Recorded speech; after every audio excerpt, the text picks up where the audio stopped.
Hello! In this video I'm gonna show you how to prioritize tasks with ChatGPT. Let's say we have a long list to do.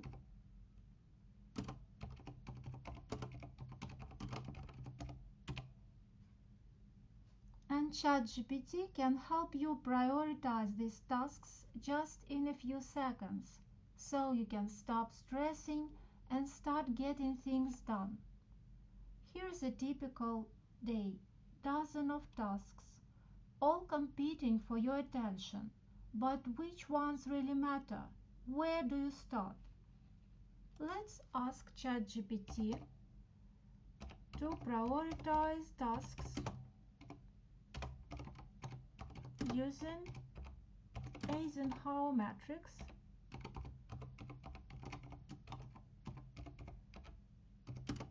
by urgency and importance.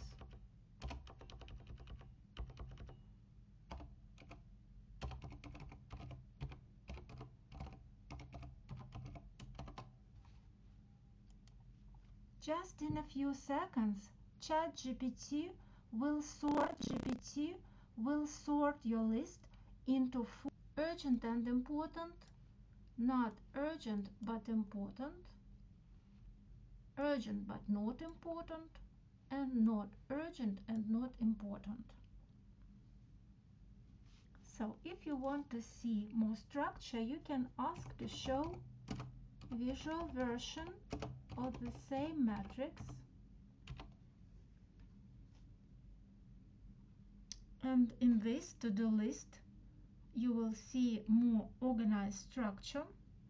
ChatGPT isn't just a chatbot, it's your personal productivity assistant. If you give it to your messy list, it will give you clarity. So now you can see the visual version of the same matrix, and you can try this prompt today and let me know in the comments what it helped you to do. Like, subscribe, and I'll see you next time.